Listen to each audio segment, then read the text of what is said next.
আল্লাহ তাআলার কাছে দোয়া করি, আল্লাহ আপনি আমাদেরকে প্রশস্ত রিজিক দান করেন। আল্লাহুম্মা রযুকনা রিজকান ওয়াসিআ, আয় আল্লাহ আপনি আমাদেরকে প্রশস্ত রিজিক দান করেন। আল্লাহুম্মা রযুকনা রিজকান ওয়াসিআ, আমাদেরকে প্রশস্ত রিজিক আপনি দান করেন, দোয়া করি। কিন্তু বাস্তবতা হলো এই আয়াতের আলোকে আল্লাহ তাআলা মূলত আমাদের অনেক মানুষের জীবনে রিজিকের সংকীর্ণতা আসে, কোন কারণগুলোর জন্য রিজিক সংকীর্ণতার মুখোমুখি হওয়া লাগতে পারে সেই কারণগুলোর কথা যিনি বর্ণনা করেছেন তিনি কে?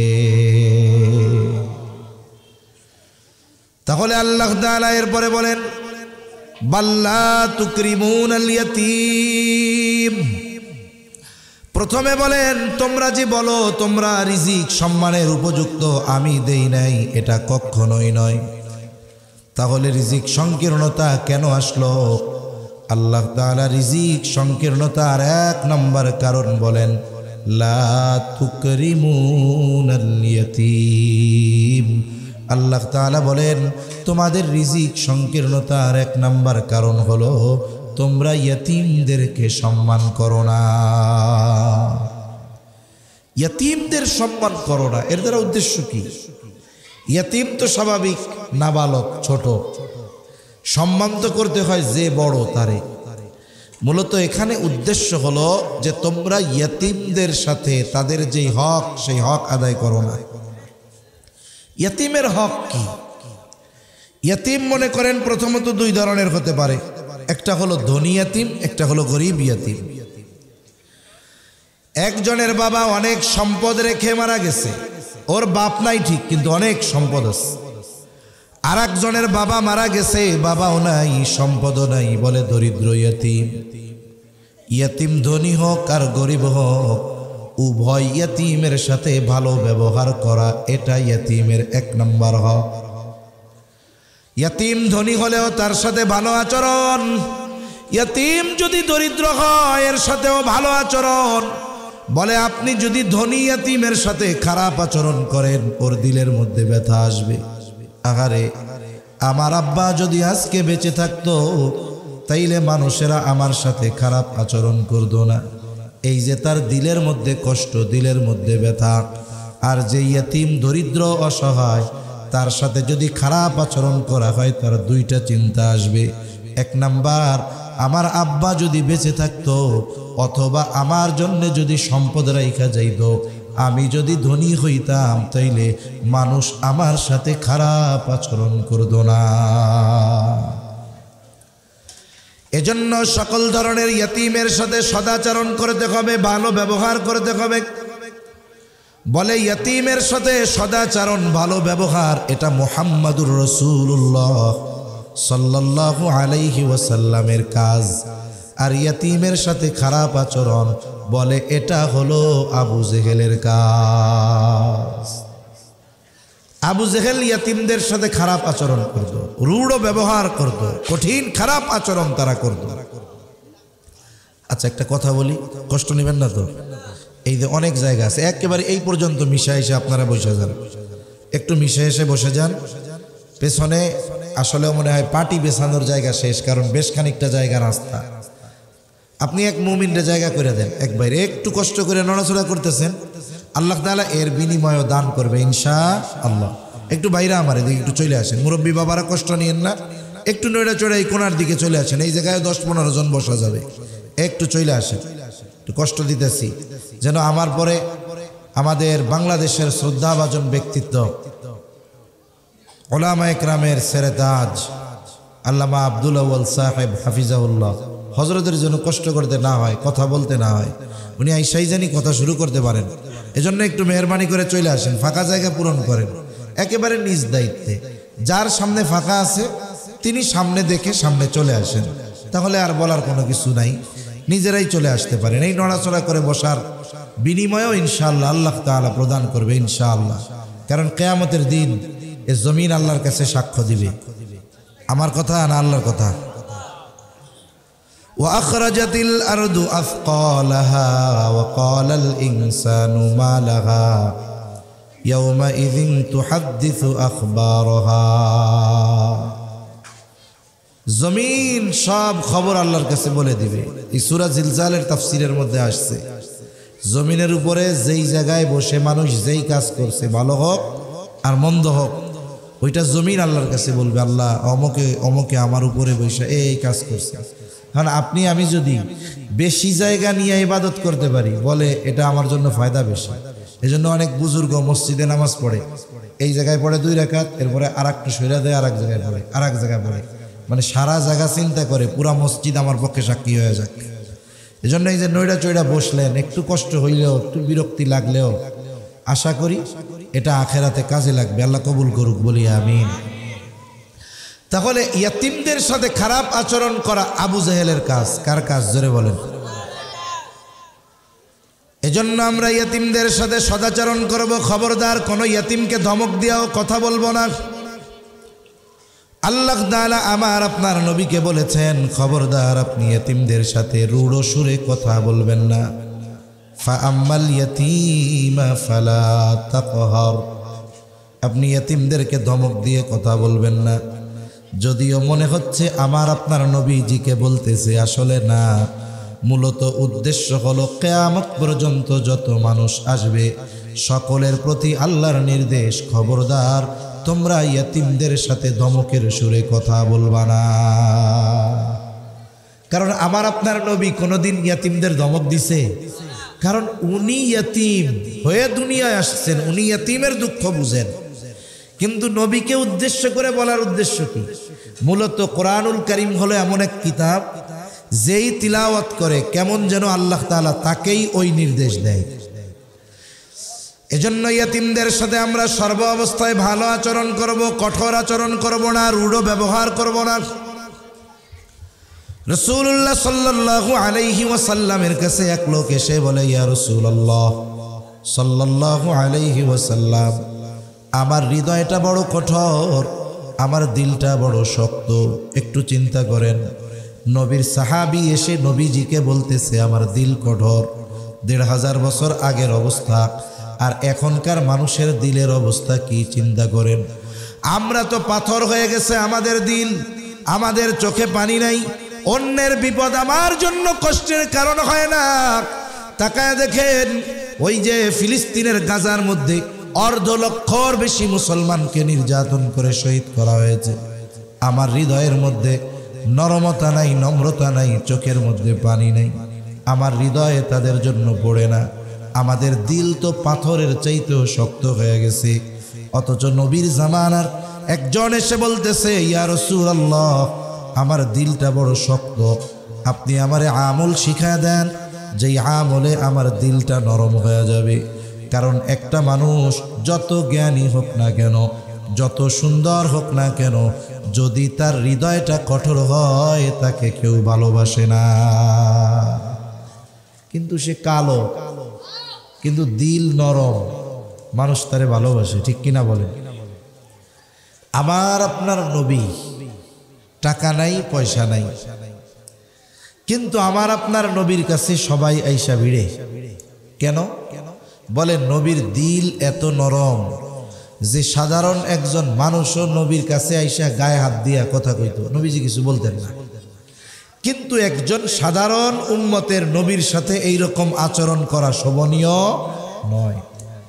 তা আল্লাহ তাআলা এই জন্য নবীরে কি বলেন? আমার আপনার নবীকে বলেন, ফাবিমা রাহমাতিম মিনাল্লাহি লিনতা লাহুম ওয়ালাউ কুনতা ফাযযান গালিযাল কলবি লানফাদ্দু মিন হাওলিক ফা'ফু আনহুম ওয়াস্তাগফির লাহুম ওয়াশাওিরহুম ফিল আমর। আল্লাহ রাব্বুল আলামিন বলেন, ফাবিমা রাহমাতিম মিনাল্লাহি লিনতা লাহুম, আল্লাহ তাআলা দয়া করে আপনার দিলকে নরম বানায় দিয়েছে।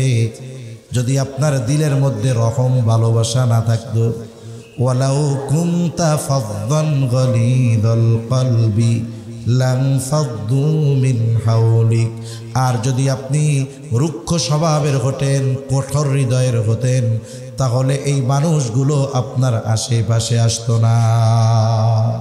লানফাদ্দু মিন হাওলিক, এরা আপনার আশেপাশে এসে বসতো না, এখন এরা তো আসে, গ্রামের মানুষও আসে, আইসা উল্টাপাল্টা করে। গ্রামের মানুষ ওরা আইসা প্রশ্ন, ও মোহাম্মদ এটা কত?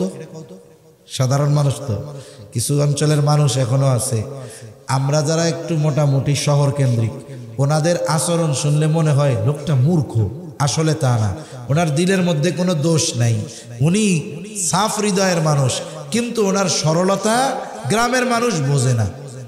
মনে করেন গেছি এক জায়গায় অনেক দূর, সিলেটের এক জায়গায়, প্রত্যন্ত অঞ্চল, গ্রামের মানুষ, এখন যাওয়ার পরে আমার জিজ্ঞাসা, হুজুর বালা আসনি? আমি জি ভালো। খাইছো নি হুজুর, খাইছো? আমি কই না না। খাইবা না? খাইবা না? এখন মনে করেন যে হঠাৎ করে যদি কেউ এসে কয়ে খাইছো, খাবা না, তাহলে আমরা কি মনে করব? ধুর, এ লোক কি বলে, মূর্খর মতো।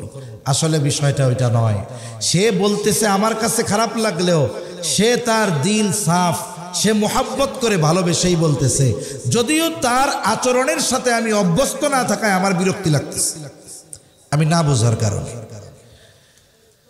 এইরকম কিছু মানুষ আইসা নবীজির ওরকম জিজ্ঞাসা করত। মনে করেন রাসূল সাল্লাল্লাহু আলাইহি ওয়াসাল্লাম একজনের সাথে কথা বলতেছে, এখন আদব কি, আপনার সাথে বা আপনি কারোর সাথে যখন কথা বলবেন, কথা শেষ হওয়ার পরে আমি আপনার কাছে গিয়ে কথা জিজ্ঞাসা করব। গ্রামের মানুষ তো বুঝে না, কথা বলতেছে আইসা গায়ে হাত দিয়া, এই এটা কি হয়েছে, কত আমারে, কত আমারে। তা এরা যে নবীর কাছে আইসা এরকম আচরণ করত কেন? বলে নবীর দিল তো নরম, এই জন্য আসতো।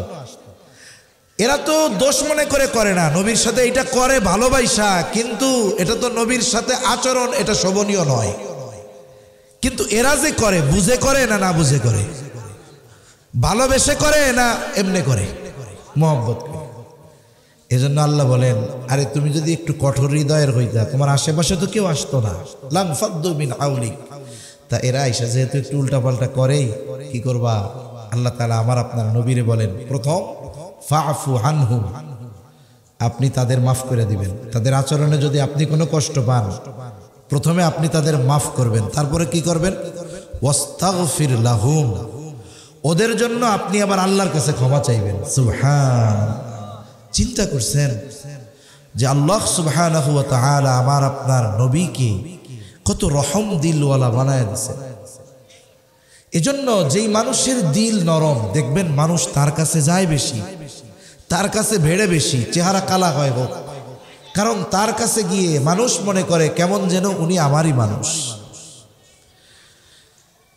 নবীজি সাল্লাল্লাহু আলাইহি ওয়াসাল্লাম ওই ব্যক্তিকে বলতেছে, ওয়ামসাহ রাসাল ইয়াতীম ওয়া আত'ইমিল মিসকিন, তুমি ইয়াতীমের মাথায় হাত বুলায় দাও, মিসকিনদের খানা খাওয়াও, তাহলে আল্লাহ রাব্বুল আলামিন তোমার শক্ত দিলটা নরম বানায় দিবে। তার মানে আমি আপনি যখন ইয়াতীমের কাছে আসবো, ইয়াতীমের মাথায় হাত বুলায় দিব। দেখবেন আপনি একজন ইয়াতীমকে যদি ডাক দেন, ছোট বাচ্চা, মা নাই বাবা নাই, মাদ্রাসায় আছে, একটা দিন একটু আদর করে পাশে বসায় তার মনের খবরটা জানতে চান, দেখবেন ও আপনার কাছে আপনার মনের সব কথা বলবে, মা বাবা না থাকার যন্ত্রণা কষ্টের কথা বলবে। কিন্তু যখন ইয়াতীমের সাথে যখন কেউ খারাপ আচরণ করে, তার দিলের মধ্যে প্রথমেই চিন্তাটা আসে, আরে আজকে যদি আমার মা বাবা থাকতো তাইলে আমার সাথে এরা খারাপ আচরণ করতো না। এজন্য ইয়াতীমের প্রথম হক, ইয়াতীম ধনী হোক আর গরিব হোক, আমরা সব ইয়াতীমের সাথে ভালো ব্যবহার করবো, কারণ ইনশাআল্লাহ দেখা হইলেই মাথায় হাত বুলায় দিব, ছোট হইলেই পারলে একটা চকলেট কিনে দিব, দিবেন 2 টাকা দিয়ে একটা চকলেট কিনা, একটু খোঁজ খবর নিবেন, ওর দিলটা বড় হয়ে যাবে। আপনি স্বাভাবিক আমার খোঁজ নিবেন, আমি যতটুকু খুশি, একজন ইয়াতীমের খোঁজ নিলে 1000 গুণ বেশি খুশি সে হবে, ঠিক কিনা? তাহলে ইয়াতীমের 1 নম্বর হক, বলে ইয়াতীমের সাথে সদাচরণ করা। ইয়াতীমের সাথে সদাচরণ করলে দিল নরম হয়, দিল নরম হয়ে যায়, কান্নাওয়ালা দিল হয়, মানুষের ভালোবাসাওয়ালা দিল পাওয়া যায়। 2 নম্বর বলে কারো যদি সামর্থ্য থাকে, সে ইয়াতীমের অভিভাবকত্ব গ্রহণ করবে। মনে করেন এই যে ইয়াতীমখানা, অথবা আপনার আত্মীয় স্বজনের মধ্যে ইয়াতীম থাকতে পারে, এমন ইয়াতীম যার খাওয়া লেখাপড়া করার মতো অ্যাবিলিটি নাই, সামর্থ্য নাই, যাকে আল্লাহ সামর্থ্য দিয়েছে। এক পরিবারে যদি 10 জন থাকে, 5 জন থাকে, 5 জনের ভাতের প্লেট থেকে এক এক মুঠ উঠায়া দিলে আর একজনের খাবার এমনি হয়ে যায়, ঠিক কিনা? যদি পারেন ইয়তিমের সাথে সদাচরণ করবেন, সাথে সাথে ইয়তিমকে আপনার ঘরের সদস্য বানায় নেন, ইয়তিমের অভিভাবকত্ব গ্রহণ করেন। লাভ কি হবে? বলে আপনার ঘরে যদি একজন ইয়তিম থাকে, ইয়তিম, ওই ইয়তিমের সাথে যদি ভালো আচরণ করা হয়, নবীজি বলেন ওই ঘর কতই না উত্তম ঘর। যেই ঘরে একজন ইয়তিম আছে আর তার সাথে সদাচরণ করা হয়, আবার নবীজি বলেন ওই ঘর যেই ঘরে একজন ইয়তিম আছে আর তার সাথে অসদাচরণ করা হয়। বুজুর্গানে দিন বলেন, বলে যেই ঘরে ইয়তিম তার সাথে যদি ভালো আচরণ করা হয়, ওই ঘর আল্লাহ রহমত বরকত দিয়ে ভরপুর করে দেয়। আবার ইয়তিম আছে বলে খারাপ আচরণ করা হয়, আল্লাহ তাআলা রহমত বরকত ওই ঘর থেকে উঠায় নিয়ে যায়। আপনি মনে করতে পারেন একজন ইয়তিমকে ঘরে রাখবেন, লালন পালন করবেন, কি খাওয়াবেন? আল্লাহর কসম, একজন ইয়তিম ভালো খাবারের চাইতে ভালো ব্যবহারের ব্যাপারে বেশি আশাবাদী হয়। ও চায় যা খাওয়ায় খাওয়া, আমার সাথে আচরণটা যেন ভালো করে। আমার আপনার নবী মুহাম্মদুর রাসূলুল্লাহ সাল্লাল্লাহু আলাইহি ওয়াসাল্লাম 6 বছরে যখন মা মারা গেল, এরপরে অভিভাবক হইল দাদা আব্দুল মুত্তালিব। 8 বছর বয়স আমার আপনার নবীর নাবালক আব্দুল মুত্তালিব জীবনের অন্তিম মুহূর্ত অতিবাহিত করতেছে। ওনার পরে আমার আপনার নবীর অভিভাবকত্ব কে নিবে, কে দায়িত্ব নিবে? আব্দুল মুত্তালিবের অনেকগুলো সন্তান, বলে সব সন্তান আমার আপনার নবীকে মহব্বত করে ভালোবাসে, সবাই টাকা পয়সাওয়ালা বেশি। আব্দুল মুত্তালিবের সন্তানদের মধ্যে সবচাইতে কম সম্পদের মালিক ছিল আবু তালেব। আব্দুল মুত্তালিব অন্য কাউকে ডাকেন নাই, ডাকছে আবু তালেবকে। ডাক দিয়া বলে, আবু তালেব, আমার মৃত্যুর পর মুহাম্মাদের সকল দেখাশোনার দায়িত্ব তোমার উপরে দেওয়া হলো, তোমার উপরে অর্পিত হবে। ওসিয়ত করেছে। অথচ অন্যান্য সন্তানরাও আমার আপনার নবীকে ভালোবাসতেন, তারা ধনীও ছিল, টাকা পয়সাও ছিল। আব্দুল মুত্তালিব তাদের অধীনে আমার আপনার নবীকে রাখার ওসিয়ত করেন নাই। আবু তালেবের ক্ষেত্রে কেন করলেন? বলে ওনার সব ছেলে আমার আপনার নবীকে ভালোবাসতো, কিন্তু সবার মধ্যে আব্দুল মুত্তালিবের সন্তানদের মধ্যে আবু তালেব সবচাইতে বেশি ভালোবাসতো। বিদায় সম্পদকে প্রাধান্য না দিয়ে ভালোবাসাকে প্রাধান্য দিয়ে আব্দুল মুত্তালিব আবু তালেবের কাছে আমার আপনার নবীকে অর্পণ করে গেলে। বলেন এখানে কি সম্পদরে প্রাধান্য দিছে না মোহাব্বতকে? আপনার ঘরে যদি ইয়তিম থাকে, আপনার অ্যাবিলিটি কম, সকালবেলা খাওয়াইছেন পান্তা পাতার রাতের তরকারি দিয়া, দুপুরবেলা খাওয়াইছেন কোনো মতে একটা তরকারি দিয়া, রাত্রে যেটাই খাওয়াইছেন ওটা দুপুরেও খাওয়াইছেন, কিন্তু আপনি খুব আদর করে নিয়ে খাওয়ান। খাওয়ানোর পরে মাথায় হাত দিয়া আদর করে বলেন যে আমার তো মন চায় তোমারে ভালো খাওয়াইতে, কিন্তু আমি তো পারি না, দোয়া করো আমার জন্য। বলেন তো এই বাচ্চাটা যাই খাওয়ানো হোক ওর দিলের মধ্যে কষ্ট থাকবে? কিন্তু আপনি ভালো খাওয়াইয়া যদি খারাপ ব্যবহার করেন, কষ্ট লাগবে কি লাগবে না? সেজন্য মনে রাখতে হবে, ইয়াতিম বাচ্চার আপনি অভিভাবক হবেন, অভিভাবকত্বের দায়িত্ব নেবেন। অনেক হয়তো চিন্তা করে খাওয়ামু কি, চিন্তার কারণ নাই, সর্বোচ্চ ভালো ব্যবহার যদি করা হয় এতেই বাচ্চা খুশি, ঠিক কিনা? আপনার আমার লাভ কি হলো? আমার আপনার নবী বলেন ইয়াতিমের অভিভাবক যদি কেউ হয়ে যায়, আনা ওয়া কাফিলুল ইয়াতিম কাহাতাইনি ফিল জান্নাহ, নবীজি বলেন আমি আর ইয়াতিমের অভিভাবক জান্নাতের মধ্যে অবস্থান করব। এই 2 আঙ্গুলের ইশারা দিয়ে নবী বলেন এই 2টা আঙ্গুল যেমন পাশাপাশি অবস্থানরত, আমার আপনার নবী বলেন আমি আর ইয়াতিমের অভিভাবক ওই রকম জান্নাতে পাশাপাশি অবস্থান করব। দুনিয়াতে একজন মানুষ আরেকজন সম্মানিত মানুষের সাথে একটু থাকার জন্য, ছবি তোলার জন্য কত কিছু করে, আছে না নাই? মনে করেন আমাদের ঢাকার এই পাশ কুমিল্লা, নোয়াখালী, চাঁদপুর, ফেনী, চট্টগ্রাম, সিলেট, মিলেট এদিকের মানুষ ওলামায়ে কেরামের পদাচারণা বেশি, হক্কানি পীর মাশায়েখের পদাচারণা বেশি, এরা মোটামুটি দিন বুঝে। কিছু কিছু সময় ওই উত্তর অঞ্চলে যাই একবারে, যেখানে গ্রামের পর গ্রাম, মাদ্রাসা নাই, আলেম নাই, যুবকরা কোনো মতে মাহফিলের আয়োজন করছে। কি বায়না ধরে জানেন? একে তো কাম করবে উল্টাপাল্টা কাম, স্বাভাবিকভাবে এই যে ভিডিও করে এটা আর স্বাভাবিক স্থির চিত্র দুইটার মধ্যে তো ইখতিলাফ আছেই। আবার আমাদের যেই সমস্ত আলেম বুজুর্গ ভিডিও করার বিপক্ষে বলে ওনারা তাকওয়ার উপরে আছে। যে কোনো মাসালার ক্ষেত্রে কেউ যদি জায়েজের উপরে আমল করে থাকলো, কিন্তু কেউ যদি তাকওয়ার উপরে আমল করে বলে এটা করা যাবে না, তাহলে উনি ওনার জায়গা থেকে সর্বোচ্চ সঠিক সিদ্ধান্তের উপরে আছেন। ঠিক কিনা বলেন? এজন্য অনেকে বোঝে না, অনেকে বোঝে না। কিন্তু স্বাভাবিক ছবি তোলা, বিনা কারণে মানুষের ছবি তোলা, প্রকৃতির ছবি তুলতেছে, আল্লাহর নেয়ামত, সমুদ্র, সাগর, পাখি, আকাশ বাতাস, তোল যত মন চায়, এখন ছবি তুলতে চায়। আইসা কি কয়? একে তো তুলবে ছবি, আবার কি কয়? আইসা কয় হুজুর একটা কথা বলি, বলেন। কয় আপনি অনুমতি দিলে একটা ছবি তুলি। তুলবে ছবি, আবার অনুমতি চায় আমার কাছে। আমি বলি কি জন্য? কথা হলো যেটা কমু আর কি, কি জন্য তুলবেন? একটা স্মৃতি থাক হুজুর, আখেরাতে যদি কাজে লাগে। আমার মন চাই ধরে পিটাইতে দেব। এমনে তুলবি ছবি, চাইছস অনুমতি, আবার কি জন্য তুলবি? কয় আখেরাতে যদি কামে লাগে। তা হয়তো ওর জ্ঞানের কমতির কারণে ও ভালো চিন্তা করেই বলছে কথাটা, ধরলাম।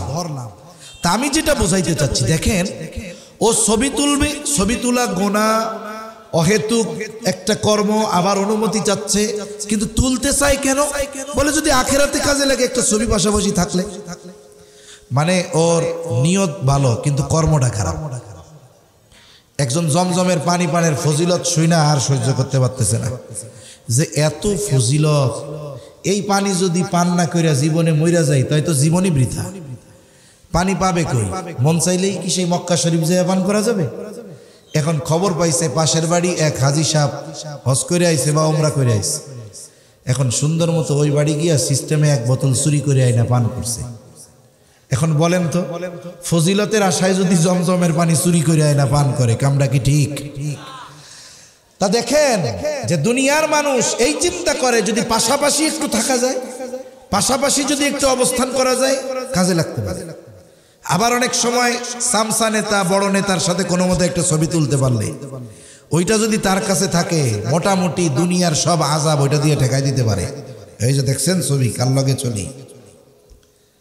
একটু চিন্তা করেন, দুনিয়ায় একজন ভালো মানুষের সাথে আর একজন মানুষ থাকতে চায়, আর আমাদের সবচাইতে বড় সুযোগ নবীর সাথে জান্নাতে থাকার সুযোগ আছে না নাই? আরে সাহাবায়ে কেরাম নবীর সাথে জান্নাতে থাকতে পারবে, এই সংবাদ শুইনা এত খুশি হইছে। হযরত আনাস রাদিয়াল্লাহু তাআলা আনহু বলেন, ইসলাম গ্রহণের পরে আর কোনো কথায় আমরা এত খুশি হইনি। ওনাদের চিন্তা ছিল এরকম, জান্নাতে যে যাব, দুনিয়ায় তো নবীর সাথে থাকতে পারতেছি, জান্নাতে গেলাম কিন্তু যদি নবীর সাথে না থাকতে পারি কেমন হইল বিষয়টা? তার মানে ওনারা জান্নাতে যাওয়ার চাইতে নবীজির সাথে অবস্থান করাটাকে ওনারা প্রাধান্য দিয়েছেন বেশি। এজন্য একদিন এক গ্রাম্য সাহাবী আসছে, নবীজির কাছে আইসা জিজ্ঞাসা করে, ইয়া রাসূলুল্লাহি মাতাস সাআহ। ওই গ্রামের মানুষ আর কি, আরেকজনের সাথে নবী কথা বলতেছে, আইসাই কয়, ইয়া রাসূলুল্লাহ কিয়ামত কখন হবে? মানে ওনার ভাবসা বলে ওইরকম, উনি বাসের টিকিট কেটে বসে রয়েছে, গাড়ি আর আসে না, মানে উনি কিয়ামতের জন্য টিকিট নিয়ে রেডি, কিন্তু কিয়ামত আসতেছে না। তার রাসূল সাল্লাল্লাহু আলাইহি ওয়াসাল্লাম ওই ব্যক্তির সাথে কথা শেষ করে, যেহেতু ওনার বাচন ভঙ্গিটা এরকম, নবীজিও পাল্টা প্রশ্ন করছে, মা আ'দাত্তা লাহা, তুমি কিয়ামতের জন্য কি পাথেয় সংগ্রহ করছো? লোকটা সহজ সরল মানুষ, বলে আমি আল্লাহ এবং তার রাসূলকে ভালোবাসি। নবীজিও জবাব দিলেন, আল মারউ মা'a মান আহাব্বা, যে যাকে মহব্বত করে তার সাথে অবস্থান করবে। লোকটা বাড়ির দিকে হাঁটা দিছে, চলে গেছে। হযরত আনাস রাদিয়াল্লাহু তাআলা আনহু বলেন, যে যাকে ভালোবাসে তার সাথেই অবস্থান করবে পরকালে জান্নাতে। এই খবর যখন নবীর মুখে আমরা শুনলাম, ইসলাম গ্রহণের পরে অন্য কোনো কথায় এত বেশি খুশি আমরা হই নাই যত খুশি এই কথা শোনার পরে হয়েছি। সেই সুযোগ আমাদের আছে না নাই? এখন বলতে পারেন হুজুর আমি তো দরিদ্র, কেমনে চালামু? একজনের খরচ দেওয়ার মতো অ্যাবিলিটি আমার নাই।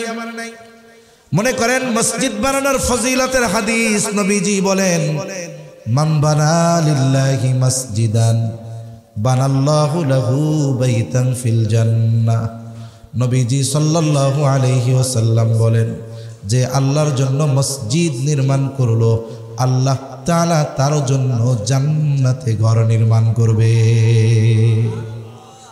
এখন এই ফজিলতের কথা শুনে প্রত্যেকেই যদি চিন্তা করে, তাহলে আমিও একটা মসজিদ বানাই, আমিও বানাইলাম, আপনিও বানাইলেন, সবাই মসজিদ বানাইলো।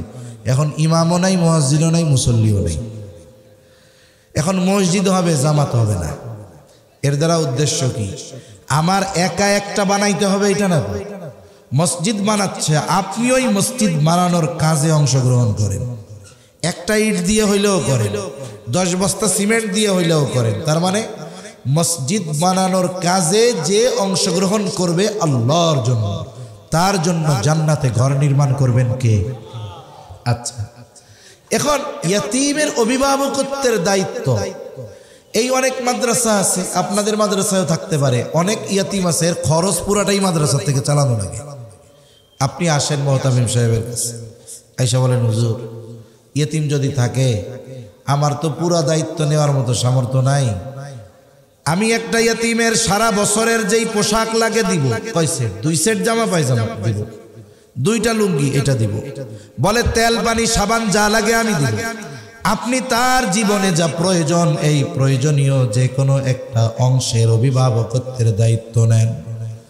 আল্লাহ যদি মসজিদে একটা ইট দিয়ে অংশগ্রহণ করলে জান্নাতে ঘর বানায় দিতে পারে, তাহলে ইয়াতীমের যদি একটা অংশের অভিভাবকত্বের দায়িত্ব নেওয়া যায়, আল্লাহ তাআলা নবীর সাথে জান্নাতে থাকার ব্যবস্থা করতে পারে কি পারে না?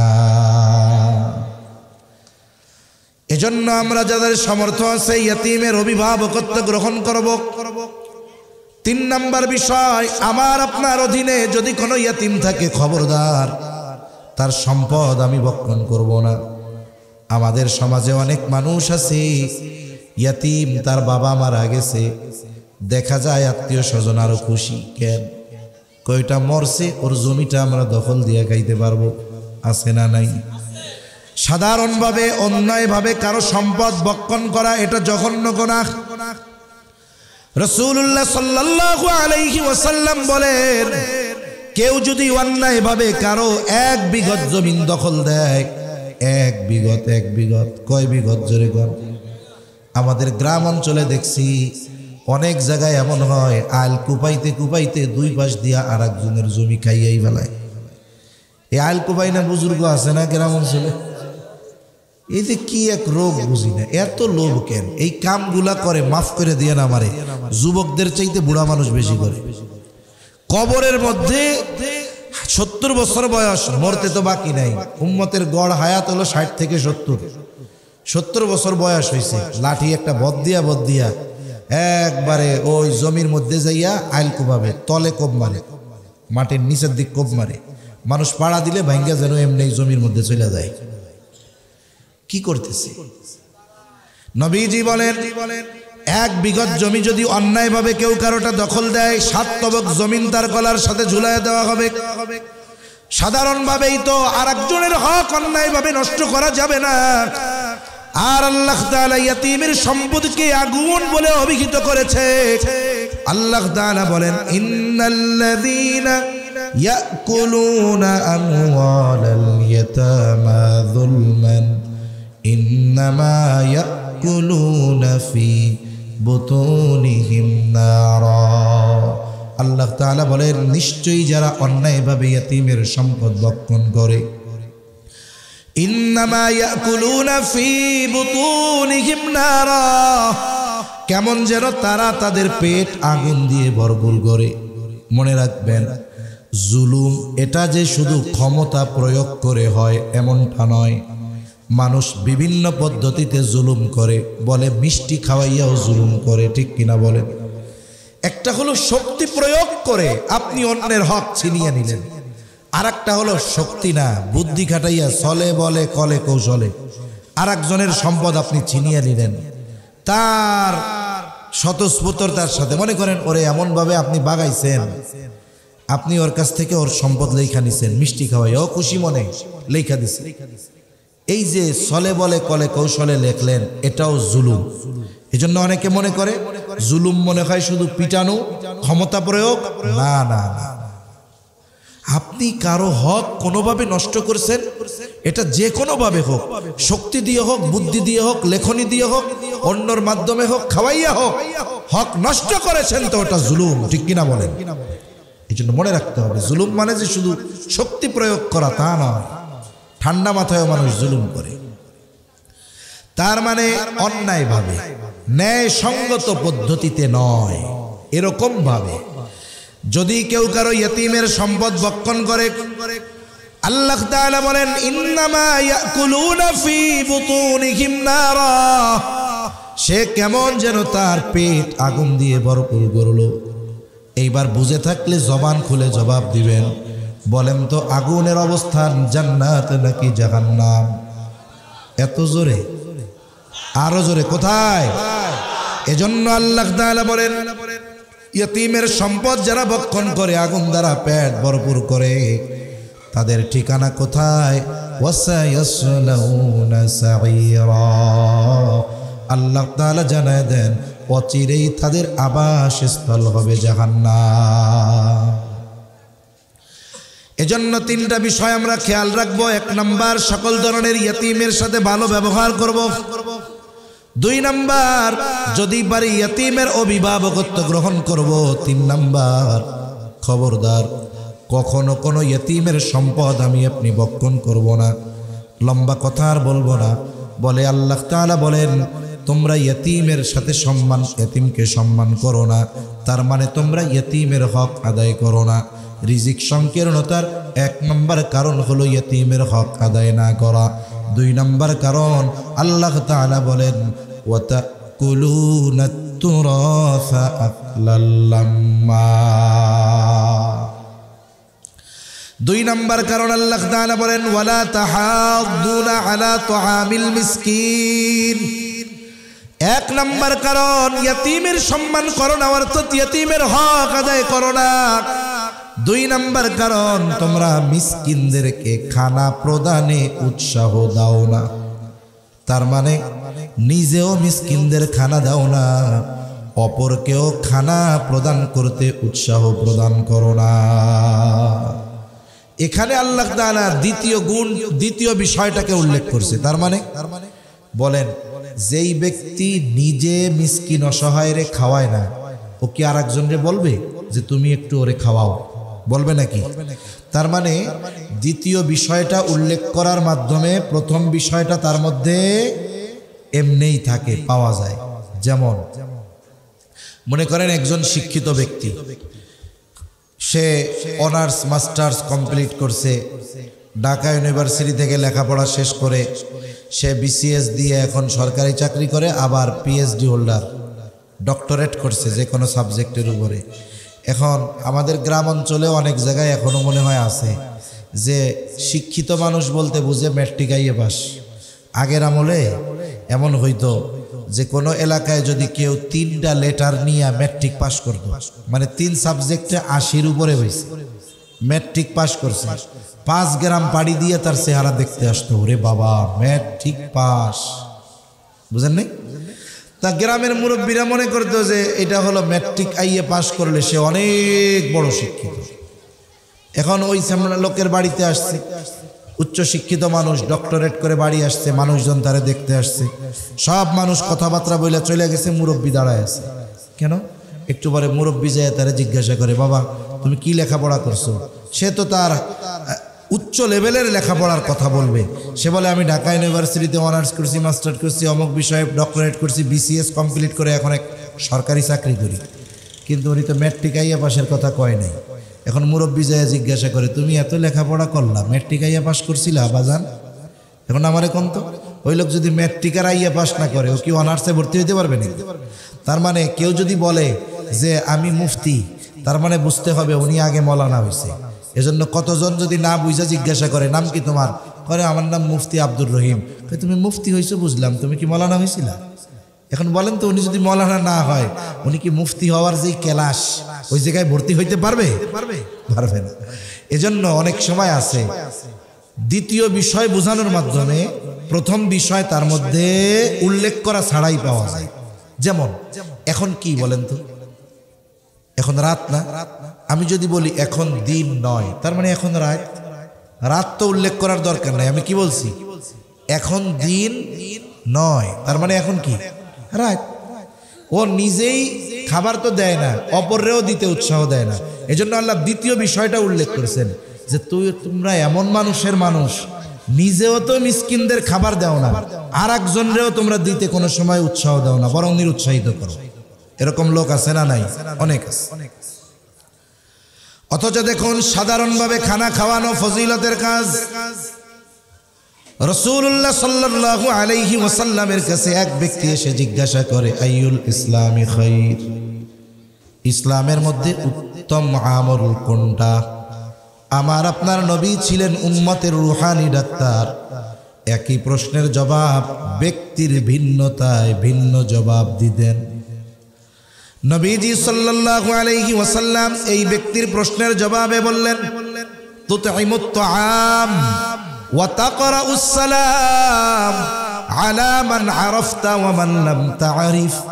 নবীজি বলেন তুমি মানুষকে খানা খাওয়াও আর পরিচিত অপরিচিত সবাইকে বেশি বেশি সালাম দাও। এই যে নবী খানা খাওয়াইতে বলছেন সাল্লাল্লাহু আলাইহি ওয়াসাল্লাম, বলেন তো খানা খাওয়ানোর সময় নবীজি কোনো স্তর বিন্যাস করতে বলেন নাই। নবী স্বাভাবিক বলছে যে মানুষরে খানা খাওয়াও। তার মানে একজন গরিব মানুষ সেও যদি আল্লাহর সন্তুষ্টি অর্জনের লক্ষ্যে কোটিপতি একজনকে খানা খাওয়ায়, বলেন তো এই খানা খাওয়ানো তার জন্য সওয়াবের কাজ হবে কি হবে না? তার মানে যার প্রয়োজন নাই এরেও যদি আপনি আল্লাহর জন্য খাওয়ান এতেও সওয়াব আছে। একজন ধনীর প্রয়োজন নাই খাবারের, তাকে খাওয়াইলে সওয়াব। আর একজন মিসকিন যে হলো নিঃস্ব, যার কিছুই নাই, খাবার নাই, ঘর নাই, বাড়ি নাই, এর তো খাবারটা প্রয়োজন। একে যদি খানা খাওয়ানো হয় আল্লাহর জন্য, শুধু খানা খাওয়ানোর সওয়াব হবে তা নয়, বরং তাকে খানা খাওয়ানোর দ্বারা তার প্রয়োজন মেটানোর সওয়াব হয়ে যায়। হাদিসের মধ্যে আসছে নবীজি সাল্লাল্লাহু আলাইহি ওয়াসাল্লাম বলেন এক মুসলমান যদি আরেক মুসলমানের কোনো প্রয়োজন মিটায় দেয় তাহলে কি হবে? নবী আমার বলেন আল্লাহ রাব্বুল আলামিন ওই ব্যক্তির দুনিয়া আখিরাতের প্রয়োজন মিটায় দিবে। এজন্য অনেক সময় আমাদের মুমিন ভাই, মুসলিম ভাই, তাদের কিছু প্রয়োজন আমরা দেখি, আরে ভাই প্রয়োজন অনেক বড়টা দরকার নাই। মনে করেন একজন তার ঝুড়ি মাথায় উঠাবে, এই মাথায় উঠানো তার প্রয়োজন না, আপনি যা একটু দইরা দিলেন, এই যে একটা প্রয়োজন মিটায়া দিলেন, এর ফজিলত কি? নবী তো বলেন নাই যে বড় প্রয়োজন। যে কোনো প্রয়োজনই যদি মিটিয়ে দেওয়া হয় বৈধ প্রয়োজন, তাহলে কি হবে? আল্লাহ তাআলা দুনিয়া আখিরাতে তার প্রয়োজন মিটায়া দেবে। এজন্য আমরা আমাদের মুমিন ভাই যারা আছে আমরা এদের ছোটখাটো প্রয়োজন মেটানোতে সহযোগিতা করব, বলেন ইনশাআল্লাহ। তাইলে আমাদের লাভ দুনিয়ায়ও হবে আখিরাতেও হবে। তাহলে মিসকিনদের খানা খাওয়াইলে 1 নাম্বার তার প্রয়োজন মেটানো হয়, 2 নাম্বার খানা খাওয়ানোর সওয়াব হয়। আবার যদি এই মিসকিন অসহায় ব্যক্তি আমার আপনার প্রতিবেশী হয় তাইলে দায়িত্ব আরো বেশি। কারণ আমার আপনার নবী বলেন ওই ব্যক্তি মুমিন নয় যে নিজে পেট পুরে খায়, তার প্রতিবেশী অভুক্ত থাকে। আমি আপনি পেট বইরা খাবো, আমার আপনার প্রতিবেশী না খায়া থাকবে, বলে আমি আপনি প্রকৃত মুমিন হতে পারি নাই। এই যে শাবান মাস চলতেছে, অর্ধেকের বেশি শেষ হয়ে গেল, রমজান সমাগত, আমি আপনি হয়তো চিন্তা করতেছি রমজান মাস আসতেছে, হরেক রকমের ইফতার হবে, সাহরি হবে। আমার আপনার সামনে ইফতারের সময় 8-10 প্রকারের আইটেম থাকবে। এরপরেও আরেকটা আইটেম নাই, তরমুজ। তরমুজ থাকলে ভালো হইতো। অথচ আপনার আমার প্রতিবেশী দেখা যাবে ইফতারের সময় পান্তা ভাত আর লবণ নিয়ে বসে আছে, আজান হবে আর ইফতার করবে। আমার আপনার 10 প্রকারের পরে আরো 1 প্রকারের চাহিদা, আর ওই আল্লাহর বান্দার ভাত খাওয়ার তরকারি নেই। এজন্য বলেন, প্রতিবেশীর দিকে খেয়াল রাখার দরকার আছে না নাই? মনে রাখতে হবে, আমি আপনি বিপদ আপদে পড়লে আমার আপনার আত্মীয় স্বজন যত প্রভাবশালী হোক না কেন, ভাই আমি কিন্তু 10টায় শেষ করে দিই। কত দূর আছে?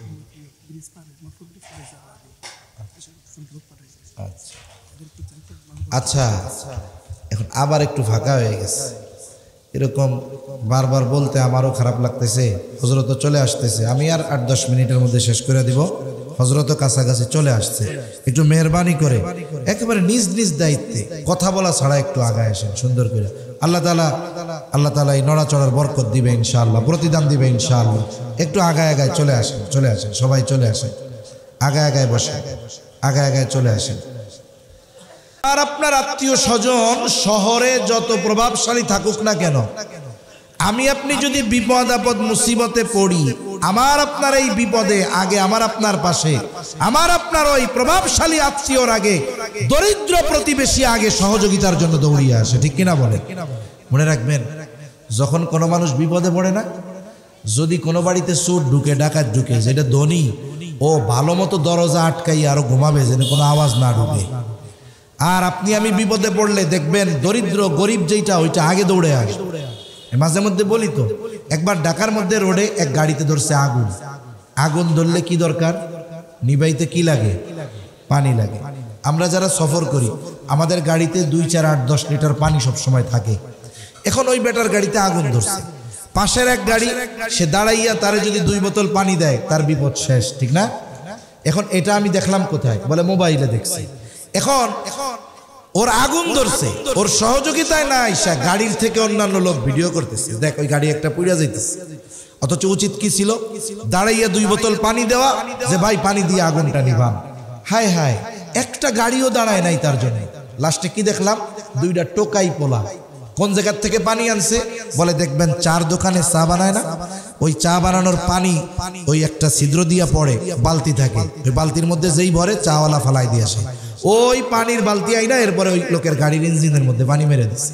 অথচ আশেপাশে গাড়িওয়ালার অভাব নাই, ধনী লোকের অভাব নাই, এরা কেউ দাঁড়ায় নাই। আসছে কে?